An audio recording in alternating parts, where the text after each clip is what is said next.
Bonjour and good morning. Welcome to WASA Distance Education Center and PLAR History.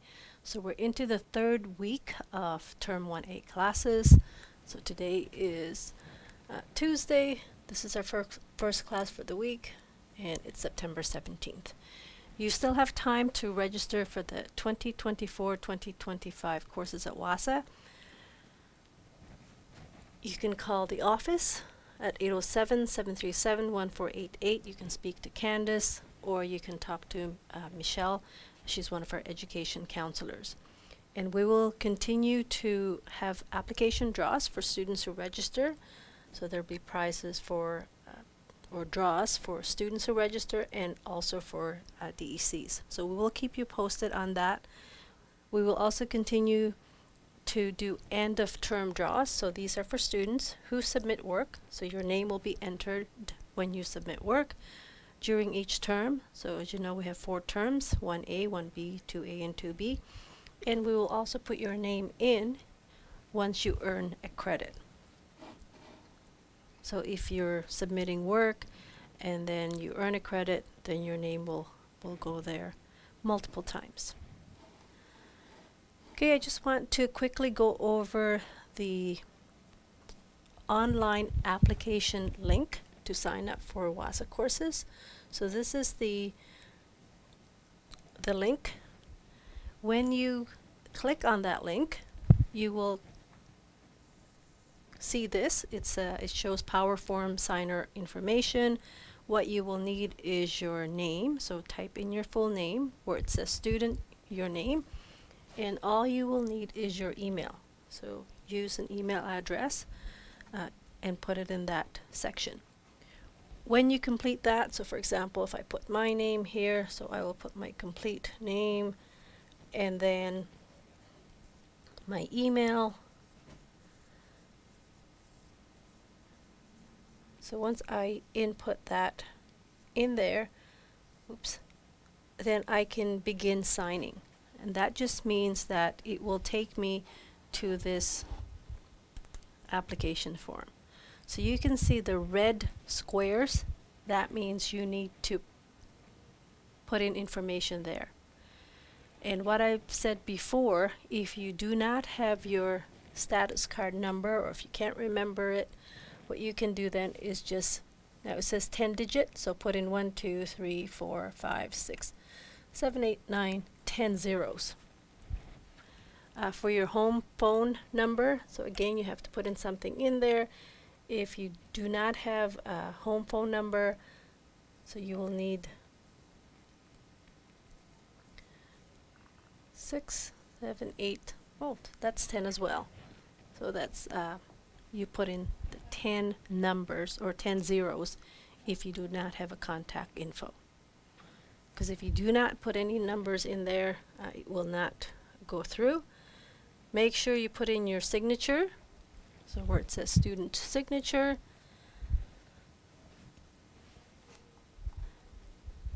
And at the bottom, you need to click the finish button there. And then that will submit your application. So students who are reapplying, for example, this will be quite easy for you because we already have a lot of your information already. You're just reapplying.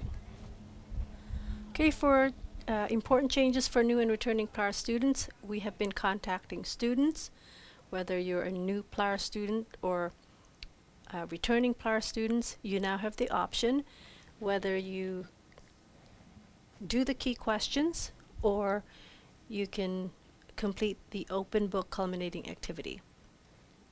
So it doesn't matter if you have already started a lesson. So for example, maybe you have completed 2 lessons already for PLAR history and you're doing quite well. You can contact me and say, hey, I just want to do the open book culminating. That's fine. Once you let me know, or if you're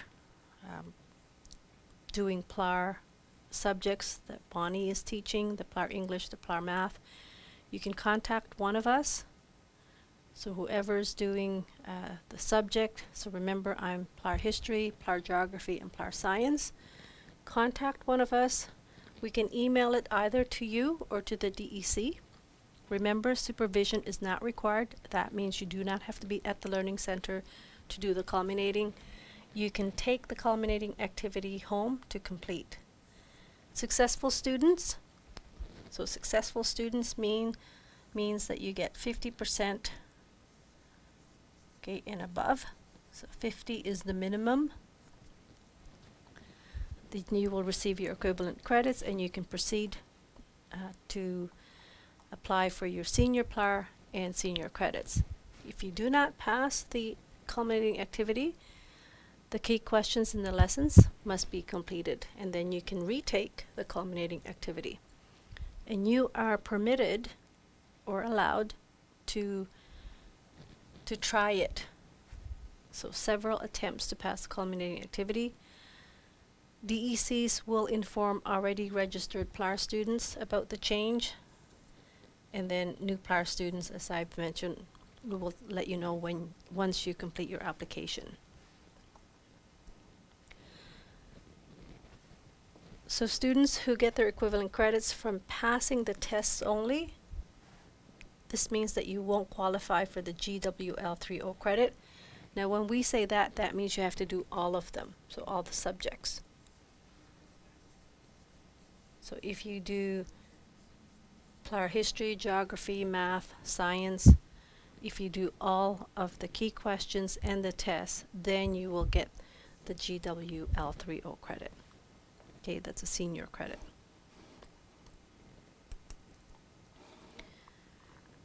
So if you choose to do the key questions and not the culminating, just remember that the PLAR packages are the same whether you are registered in radio, Zoom, or IL.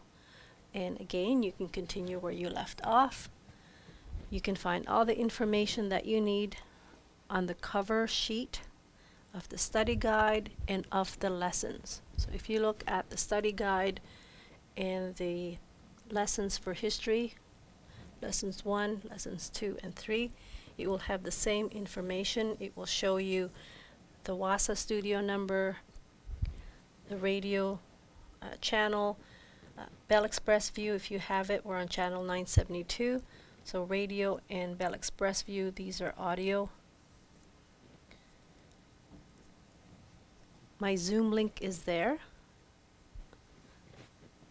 And you will notice that it has my meeting ID and my passcode. It has our office number. It has our fax number. It has my email. Note that my Facebook or YouTube, they have the same profile number, so J. Mercer Wasa. And then I also provide the Google Classroom code. So remember, if you have a personal account, the code for accessing Google Classroom will be different than the NNEC Schools account Google Classroom. And if you're not sure, make sure that you log out of your Google accounts if it's not letting you get in there. It might say you do not have access, so double check to make sure that you are logged out of all your accounts. So on YouTube and on Facebook, you can see the links for the classes. So these are classes that have already been broadcasted. So the PLAR Science 2B, if you're working on your PLAR Science, is there. There's the playlist. PLAR Geography, if you're just working on PLAR Geography, you can view the full playlist for Geography 2A. And if you're working ahead on your PLAR History, or if you're just reviewing for the culminating, you can go to the PLAR History 2A.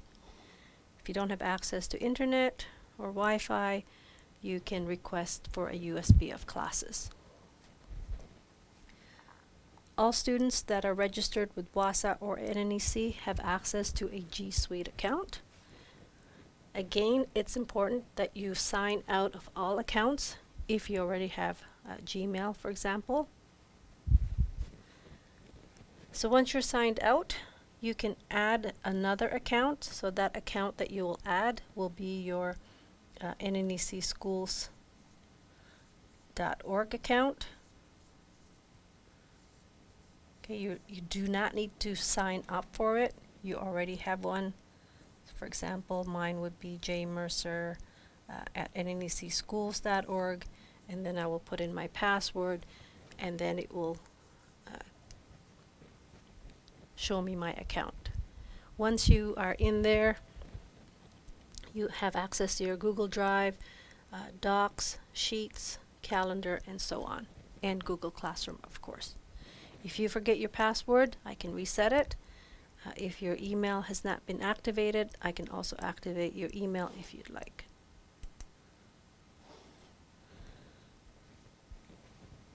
Once you have decided what you want to do, if you want to do the key questions only, or if you want to do the culminating only, there are several options for submitting them.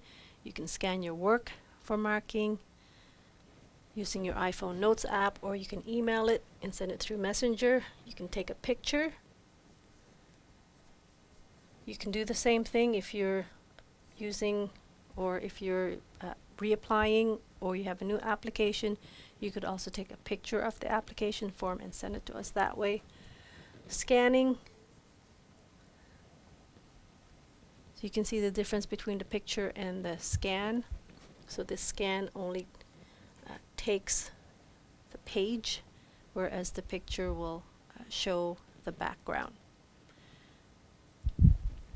You can email your work as well to studentwork at nec.on.ca. CC to the teacher that's marking your work. So if it's PLAR, Math, or English, then you should CC Bonnie. So, and then the PLAR Science, History, Geography, make sure you CC me. Another option, you can send your work through Google Classroom, or you can share your work to the teacher that's marking your work. So just click that lock button. You can unlock it by clicking share, and then put in the email of the teacher marker that's marking your work. You can also ask your DEC if they can scan or fax it for you, or if you're in the Sioux Lookout area, you can drop off at 74 Front Street. We still have the WASA outdoor mailbox. Make sure you put your name on your work. If you're dropping it off at the office, you can also just knock on the door and drop it off at reception.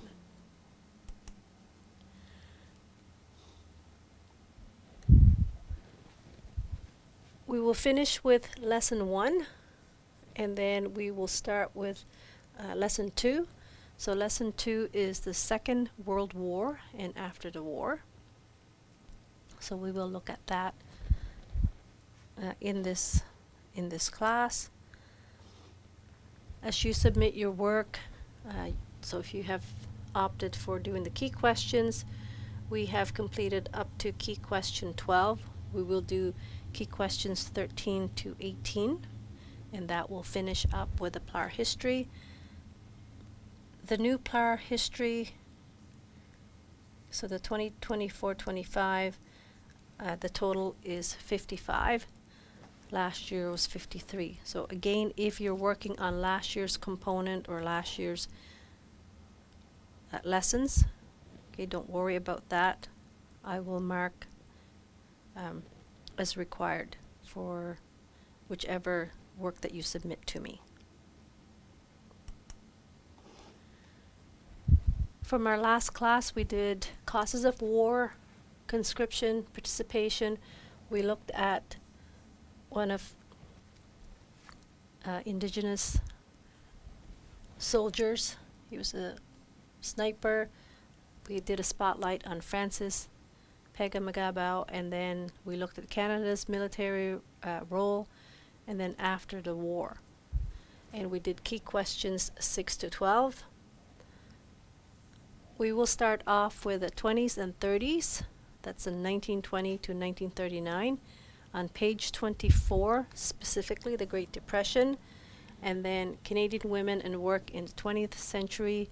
That's on page 26, and then the rights of women timeline on page 27. So we will finish up with key questions 13 to 18, which would end lesson 1. Okay, so let's look at what was happening in the 20s and 30s. It was dubbed or known as the Roaring Twenties, and it was referred to that for the following reasons. The economy experienced good times. There's prosperity, excitement. It was the golden age for sports in Canada. New inventions were endless. The 1920s was especially a decade of change for women. So in your book or in your lesson on page 24,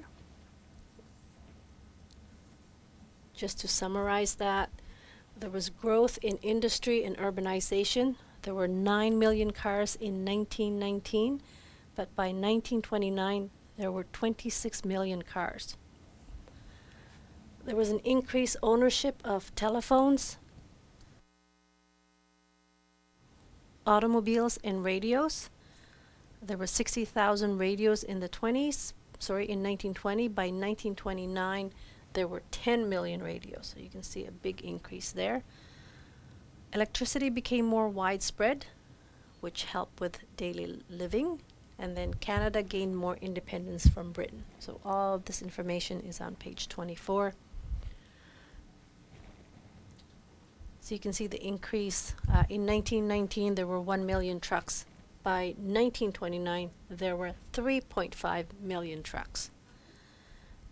Here's an interesting one as well. For every one refrigerator in 1921, in 1929, there were 167 refrigerators.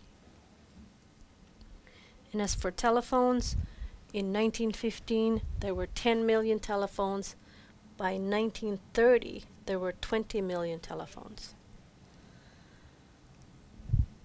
Other advancements were found in medicine and technology during the 20s. Major discovery, Banting and Best discovered insulin in 1922. Insulin saved many lives by treating diabetes, and improved treatments for pneumonia and other respiratory conditions reduce deaths or fatalities. Other changes, cultural change, more leisure activities were available, entertainment, and a rise in consumer culture influenced Canadian society. However, women still struggled for equal rights, and working class people continued to struggle for money and food. So everyone or most enjoyed prosperity until the stock market crash of 1929. Okay, so on the bottom of this slide you can see a picture of Best and Banting. Okay, they discovered insulin. Other well-known inventions of the decade included Band-Aids, Kleenex, and zippers. Also clear tape. New food products introduced during the 20s included Welch's grape jelly, Wrigley's chewing gum, and the Eskimo ice cream pie.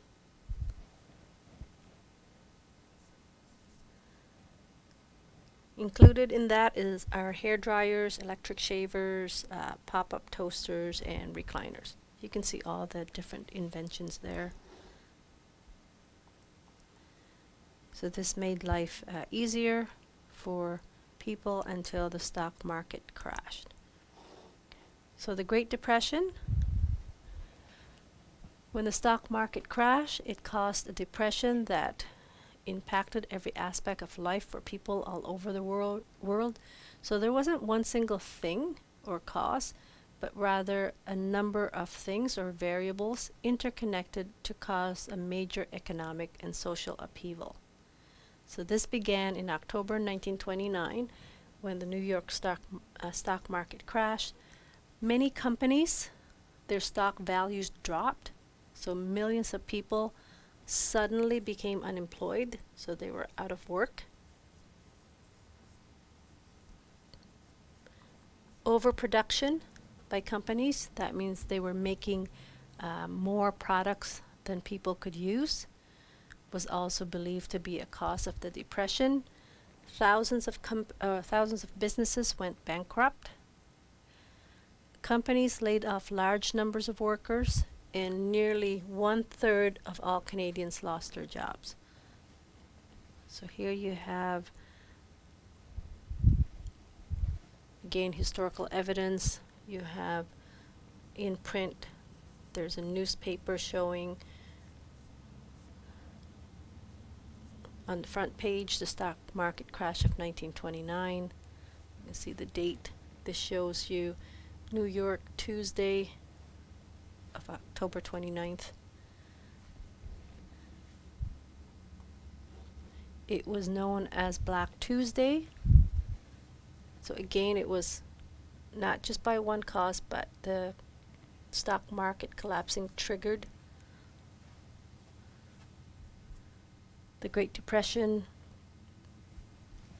Also, investors realized that their shares were overpriced, and then they tried to sell them all at once. That means their value actually went down. 16,419,000 shares were traded, and they lost half their value. Many investors lost all savings and went bankrupt.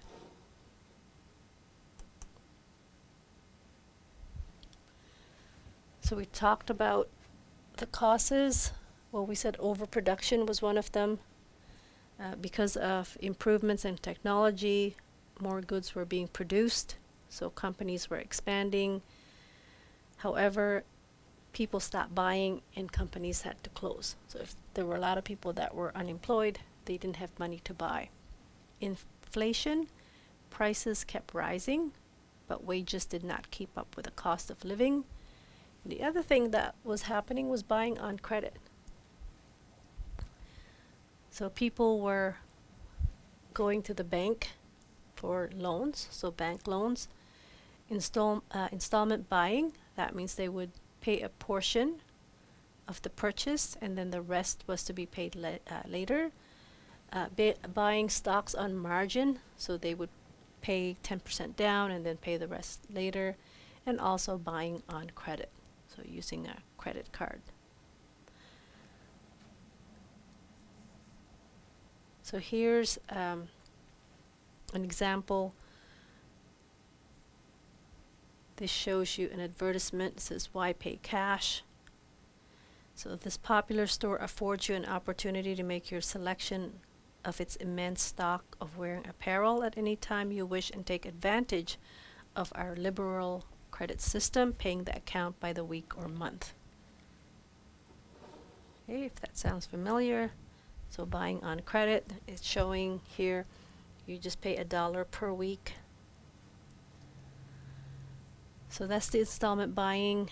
However, during the Great Depression, many lost their property because they couldn't pay off their loans. So in short, no income and could not pay their bills. So what happened? People sold their homes and their land. There's a line up here showing free pop, coffee, and donuts for the unemployed. So you can see a lot of people lined up that were out of work.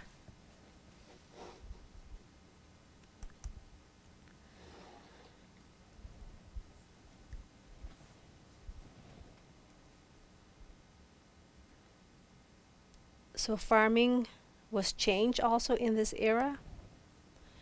There was a prairie drought of 1929. Now the drought lasted for 10 years. So farmers lost their farms. There was also a grasshopper plague that destroyed many crops. So millions of grasshoppers ate their crops.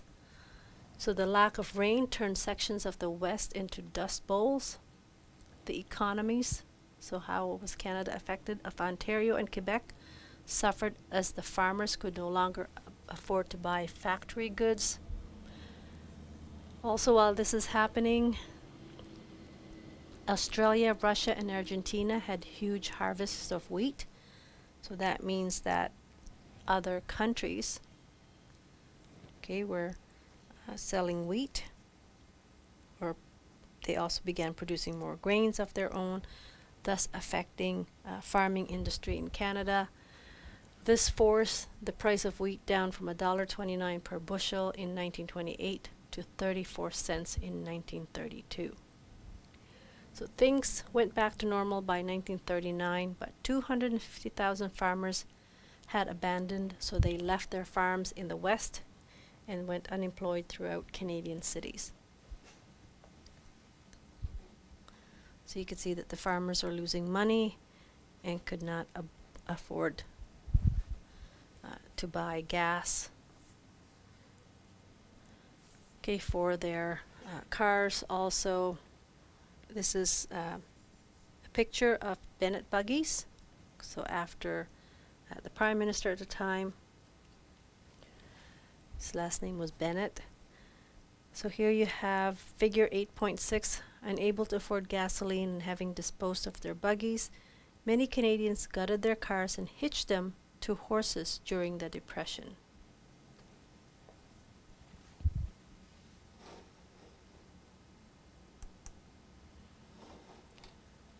Single men and women, they traveled all over the country, again looking for work. An easy way to do this was using the train. So they would ride the rails in search for work or adventure. So you can see a picture here. The Conservative government under Bennett established work camps, okay, to address unrest among unemployed young workers. These camps were located in remote areas like northern Ontario and interior British Columbia. The workers referred to these camps as slave camps. Inmates lived in harsh conditions. They wore surplus clothing. They stayed in tar paper shacks. They ate army rations. They worked 6.5 days a week, and they were only paid 20 cents a day. The Great Depression bottomed out in 1933, and the world continued to recover throughout the remainder of the 30s. You can see pictures here again. Men looking for jobs, wanted a decent job, family man. So they're wearing signs. War veteran paying on home, college trained, and so on.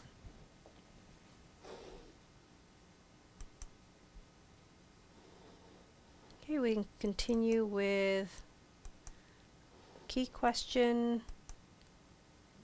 So again, just to point out, when you're doing your key questions, use the provided information along with your own knowledge and experience. Okay, I do not want you using the internet or Wi-Fi to look up answers. You can find the answers in your lessons.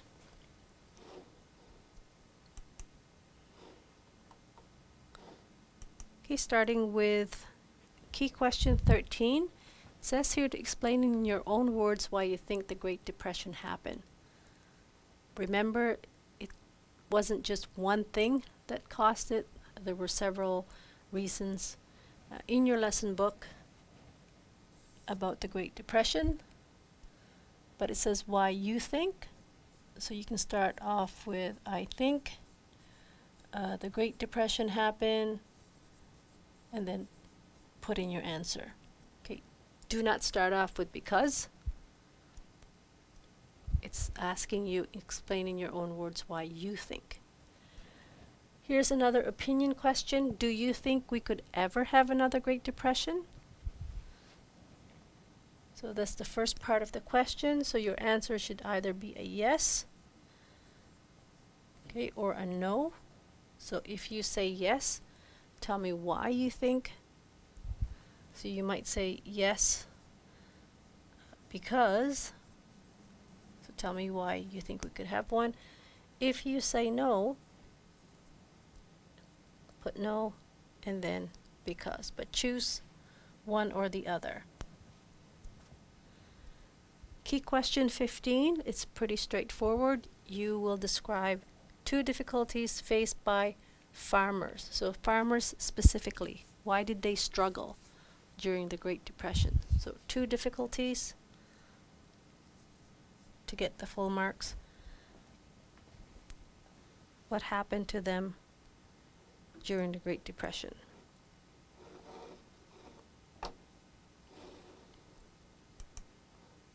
Okay, next up, Canadian women and work in the 20th century.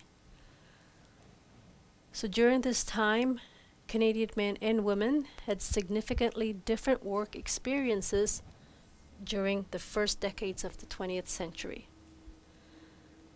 First off, our expectations. That means, what did society expect them to do based on whether they're male or female? So for women, they were expected not to work for wages at all unless they had to. So that means they expected that they shouldn't be paid for the work that they do. For male members of any household, they were expected to be outside the home to work. For women, they were expected to stay in the home to run the household and or farm, which meant that this was unpaid work. Now, if women worked outside the home, they could only work at specific jobs.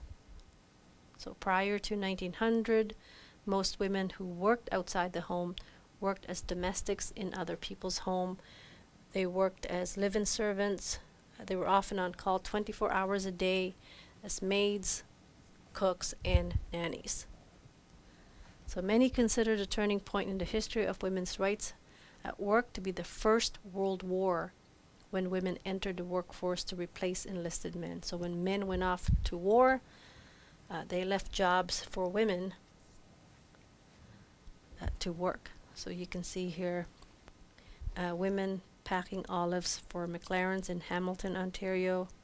Here's another one. You can see women in the workforce working in factories.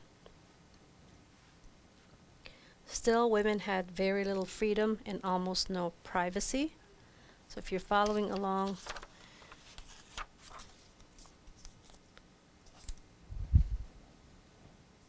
you can check out lesson 1, pages 26 to 27. So they had very little freedom and almost no privacy. There were often few other options for women who needed a salary to support either herself or her family. Many jobs were not open to women because they did not have the same educational backgrounds as men. So for example, men could attend university, but women could not. They were not allowed to enter the professions like law, medicine, or engineering. So again, they were not allowed. And they were discouraged from attending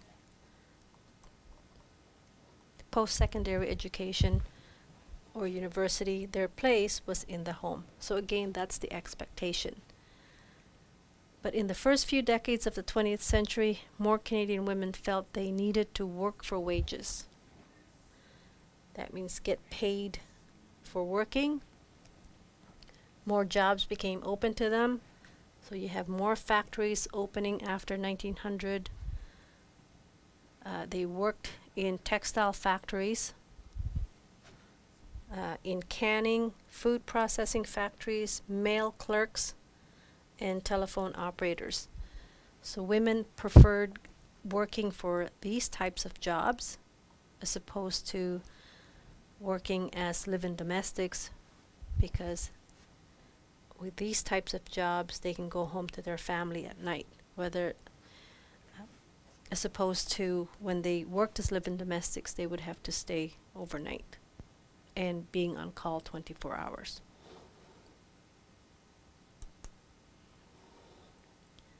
Political concerns. Okay, that begins on the bottom of page 26, and then it goes on to page 27. So for many years before the war and after, women's main political concerns were prohibition. So prohibition just means the ban of the sale and consumption of alcohol. Okay, and their other concern was getting the right to vote in federal and provincial elections. People thought back at the time that alcohol was behind a lot of society's problems. So they pushed for moderation or even quitting altogether. This eventually led to alcohol being banned, okay, or prohibited in many parts of Canada. Okay, that's the word prohibition. Women formed groups to pressure the government to change laws concerning alcohol. The movement to bring in prohibition was called the temperance movement. And the temperance movement or groups were very popular in Canada. Every major city had a head office, and then most temperance groups had hundreds of chapters across the country. Often these groups also had other ideas about how Canadian society could be improved. So for example, women in the temperance movement, they argued for the improvement of hospitals, schools, and prisons. So a couple of historical evidence. So you can see again pictures. This was in Ontario. Liquor barrels emptied into the lake at Elk Lake. That was during Prohibition. And then here's a Sunday school group in Calgary, the Hillhurst Presbyterian Sunday School. You see their sign says, "Help us, we would close the saloon." So again, they're pushing for either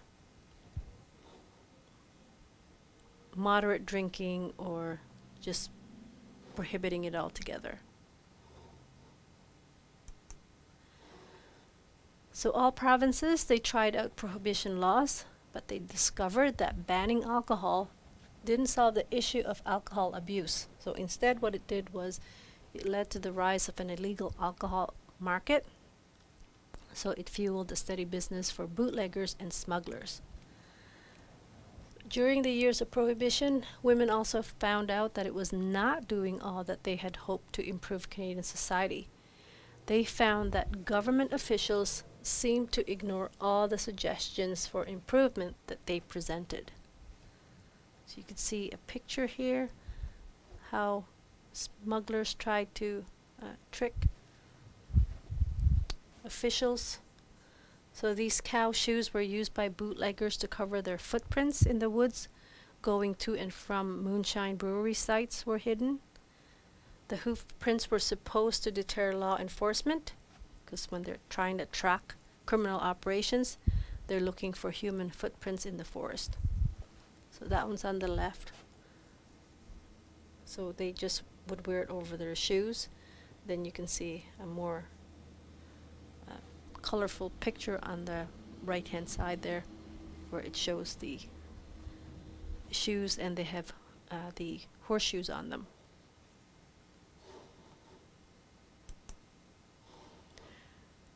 So by the 1900s, many women felt that the only way they could get politicians' attention was to win the vote. Okay, this is part of your key question. That's why they wanted to win the vote. They felt that that's the only way they can be heard, is by getting the politicians' attention. So to win the vote or gain suffrage or the right to vote, they used lots of strategies. They held demonstrations, they collected names on petitions, they formed societies for political equality. Others, they wrote articles for newspapers and letters to magazine editors. So their persistence paid off. Women won the right to vote provincially, so that means different provinces. First in 1916 in Manitoba, Alberta, Saskatchewan, and British Columbia. For Ontario, it was 1917. For Nova Scotia, 1918. New Brunswick, 1919. And PEI in 1922. Now, Newfoundland was not yet a province at the time. Women in Quebec did not win the right to vote provincially until much later, which was in 1940. Some women won the right to vote federally in 1917, and by 1918, all women over the age of 21 can vote federally. So you can see some pictures here. Again, these are historical evidence.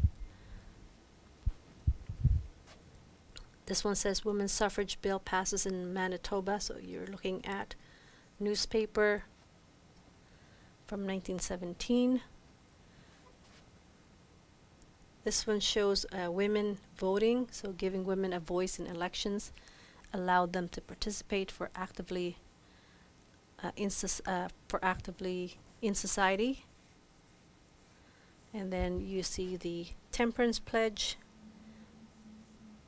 that's used here. It says wine is a mocker, strong drink is raging, and whosoever is deceived thereby is not wise. So that was one of their pledges.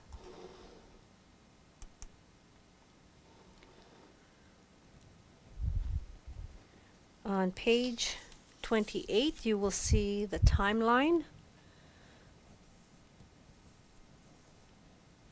That's the rights of women beginning in the 1890s, where women cannot own farms on the prairies. Women begin to enter professions, but they face huge barriers. That means they were not allowed to enter certain professions. In the 1890s, continuing, women have little control over property. 1910s, women take farm and factory jobs to help win First World War. In the 20s, women earn right to vote in federal and provincial elections. Women were declared to be persons. In the 30s, women suffer with their families during Depression. They were paid low wages when they worked for long hours. In the 40s, women play important role in war effort during the Second World War, and they worked in factories, on farms, and in business. In the 50s, they were expected to return homes, leaving the factory and business jobs to men.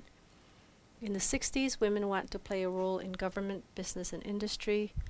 In the 70s, more women move into professions like medicine, government. However, they faced unfair treatment on the job and in our laws. In the 80s, women sit in parliament, in governments, on Supreme Court. They also played more of a role in business, unions, churches, professions. They wanted equal pay laws and improved child care. And then in the 90s, there was a study by the Canadian Human Rights Commission, and they found that women were still underpaid. Kim Campbell was the first woman to become Prime Minister of Canada in 1993.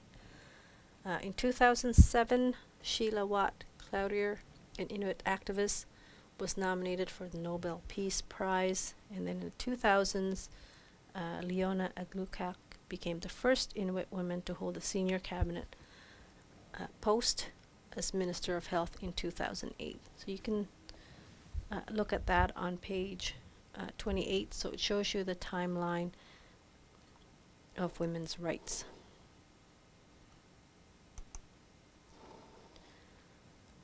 On page 29, you will see support question number 4. So again, this is for practice. You do not have to submit it for marking. So yeah, so don't submit, but you can try it. So you can see how you can do the answers or examples of how you should submit your answers. So name 3 inventions people started to acquire in the 20s. You can see the answer. Many people started to use telephones, radios, and automobiles. Outline the purpose women had for the temperance movement. What else did they focus on besides prohibition? So again, it says here, this is how you should write it. It's in a complete sentence. The main purpose of the temperance movement was prohibition, comma, the banning of alcohol. However, women also argued for the improvement of hospitals, schools, and prisons. And then number 3, discuss how women acquired the right to vote, and so on. Okay, so this gives you an idea how to answer the key questions. So let's look at our key questions.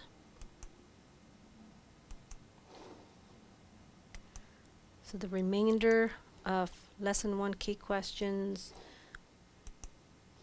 Key question number 16, you're using the chart.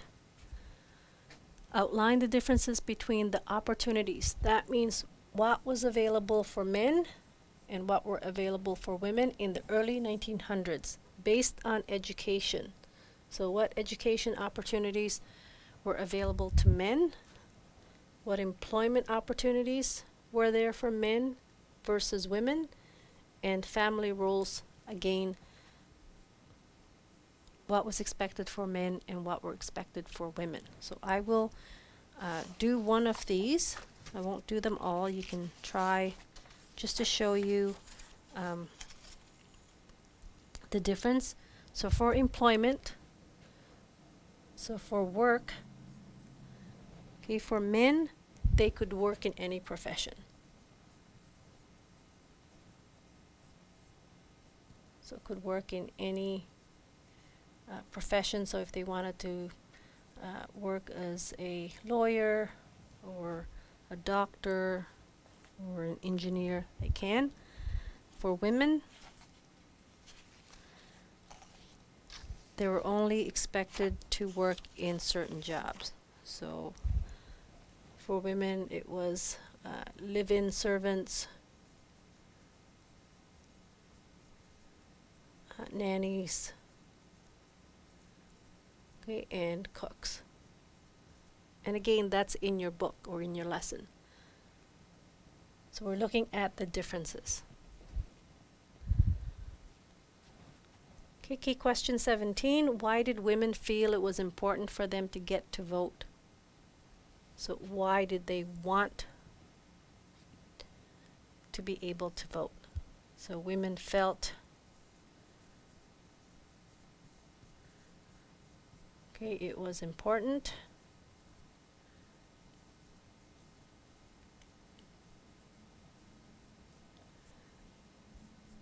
Okay, to gain suffrage means to be able to vote, and you tell me the reason why. Again, that's in your lesson. And then in key question 18, this says in your opinion. So think about, how are women's rights today? So you're comparing to the early years of 1900.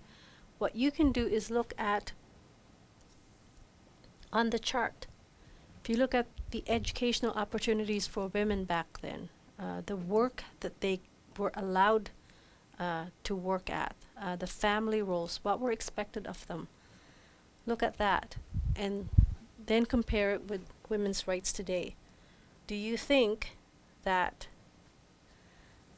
it has changed in the areas of education, employment, and family roles? So you might say women's rights today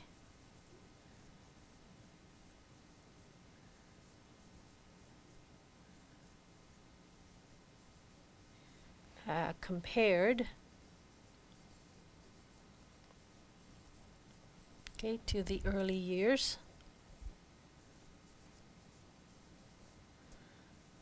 And then you can put of 1900s. Now you tell me, do you think it has changed? So think about in education. So for women, for schooling, back in the 1900s, they could not or were not expected to go to university or any post-secondary education. What about employment? We said that men could work at any profession, but for women, they were only expected to work at specific types of jobs. And then family roles, women were expected to do what, as opposed to what men were expected. Okay, so that's the last question for lesson 1. So when we come back on Thursday, we will look at lesson 2, Canada in 1939, World War II, the Canadian war effort, and the treatment of Japanese Canadians. So before we come back on Thursday, if you're working on your key questions, make sure you complete key questions 13 to 18, and then that would finish up your lesson 1 key questions. Okay, that's it for today, and I will talk to you again on Thursday. Miigwech.